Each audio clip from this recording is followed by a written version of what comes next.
আসসালামু আলাইকুম রহমতুল্লাহি ওয়া বারাকাতুহু। আলহামদুলিল্লাহ, আমরা কিন্তু গত বছর এই বাগান থেকে কিন্তু যত আম হয়েছিল, আলহামদুলিল্লাহ এই বাগানের আম কিন্তু আমরা পুরো আমটা আমরা নিয়েছিলাম। যেটা হোক, আমরা ঈদের আগে আম চেয়েছিলাম যে আমরা ঈদের পরেই, কুরবানি ঈদের পরে আমাদের আমের ডেলিভারির কাজটা শুরু করব।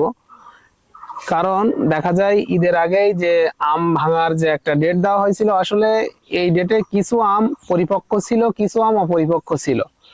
যে কারণ দেখা যায় একজন মানুষ এক ক্যারেট আম প্রায় খরচা দিয়ে প্রায় 2600 টাকা দাম। তো দেখা যায় বাসায় বাচ্চার জন্য বা মা বাবার জন্য নেওয়া হয় আমগুলা, কিন্তু এই আমগুলা নেওয়ার পর দেখা যায় আমগুলো পাকে না, পচে যায়, টক লাগে। তো দেখা যায় আমরা কিন্তু বলেছিলাম যে আসলে ঈদের পরে যদি আম থাকে তাহলে ব্যবসা করব, আর নতুবা করব না। তো আসলে আজকে ঈদ হয়েছে আপনার 28 তারিখে, আজকে 1 তারিখ। তো আলহামদুলিল্লাহ, বর্তমান এখন যে আমগুলো, আমের সাইজটা এবছর তুলনামূলকভাবে ছোট, কিন্তু আমগুলো পরিপক্ক।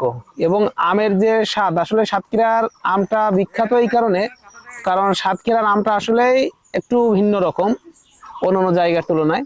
যেটা হোক, আসলে এখন বর্তমানে যে আমগুলা, আসলে এই আমগুলা একটু গুলা কিন্তু পুরাটাই পরিপক্ক এবং গাছ পাকা আম। এখন কিন্তু কোনো আমই অপরিপক্ক নাই, এবং আমগুলো কিন্তু খুবই মিষ্টি আলহামদুলিল্লাহ। এবং ছোট বড় যে আমগুলো, এই আমগুলো কিন্তু প্রত্যেকটা আম কিন্তু এখন পেকে যাবে রেখে দিলে। এই যে দেখেন, পুরা কিন্তু গাছ পাকা আম এগুলা। তো যেটাই হোক, যারা আসলে তাকওয়া শপের উপরে আস্থা রাখেন, যারা বিগত বছর নিয়েছিলেন, তারা ইনশাল্লাহ এবছরও চাইলে নিয়ে নিতে পারেন। কারণ আমাদের আমগুলো 100% ফরমালিন মুক্ত এবং পরিপক্ক আম। সুস্থ থাকুন, ভালো থাকুন। আসসালামু আলাইকুম।